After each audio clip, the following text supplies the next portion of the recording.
क्या लगता है आपको कि क्या मजबूरी रही होगी बीजेपी सरकार की या मोदी जी की जो किसान बिल वापस लेने का उन्होंने ऐलान किया? इसमें कोई बड़ी बात नहीं है।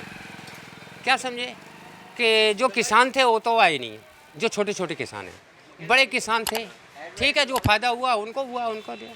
अरे कोई नहीं, चंडी नहीं, था, मतलब पंजाब था। बिल वापस लेने की क्या मजबूरी रही होगी? क्या यूपी चुनाव या मतलब और राज्यों में जो चुनाव है ये वजह रही होगी? क्योंकि लोगों का भी ऐसा कहना है और किसानों का भी यही कहना है। नहीं, इसमें कोई नहीं है। इसलिए किसानों का इसलिए है कि जब मान लो कि कोई काम है, अब जब नहीं जनता मान रही है तो उन्होंने सोचा कि जब नहीं मान रही तो फिर फायदा इससे कुछ है नहीं है, क्योंकि रोड जाम पड़े हुए हैं, तो रोड इससे अच्छा है कि खोल ही दें। तो ये तो पहले भी सोचा जा सकता था ना, पहले भी तो दिक्कत हो रही थी, आम जनता को पहले भी दिक्कत हो रही थी जब किसान जो लोग थे। अब आप कह रहे हैं कि वो किसान नहीं है, ठीक है, हमें तो यही लगता है कि वो किसान ही है जो बैठे हुए हैं। जो किसान मर गए उनका क्या? देखो, किसान वो होता है जिसके पास 5 या 10 या 15 बीघा या 20 बीघा तक खेती है।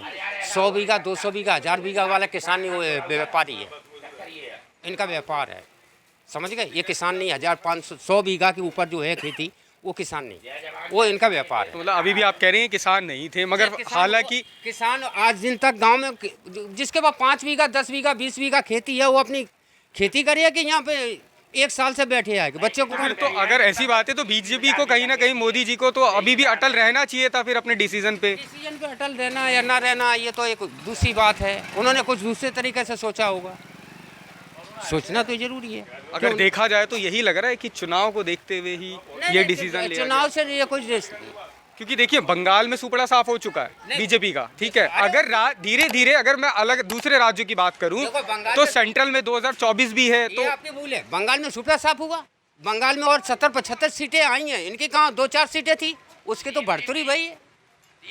अगर ऐसे ही अगर राज्य में, अगर यूपी की बात करूं या पंजाब की बात करूं या उत्तराखंड की बात करूं, अगर राज्य अगर धीरे धीरे कहीं ना कहीं अगर सत्ता परिवर्तन होता है तो सेंट्रल जब 2024 के चुनाव होंगे तो उस टाइम पे भी फर्क पड़ेगा ना। देखो, एक चीज़ है, एक गवर्नमेंट अगर 2-4 बखर रहती है तो ये समझ लेती है कि हमारी ये बाप की बाप होती है, समझ गए?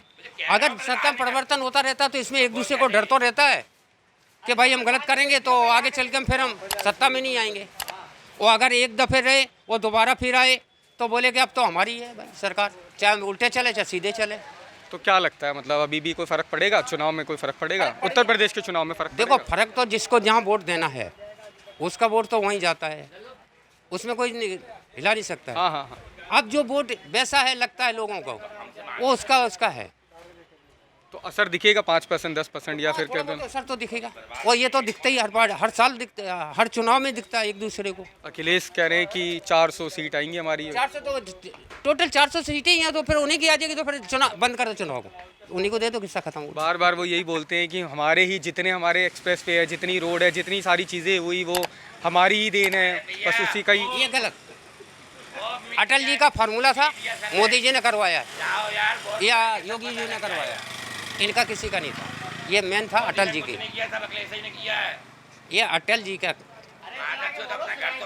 ठीक, ये तो बना दे। वो भाई साहब बहुत देर से अखिलेश का नाम सुनते ही आग लग गई है उनके, बिल्कुल लग जाने वो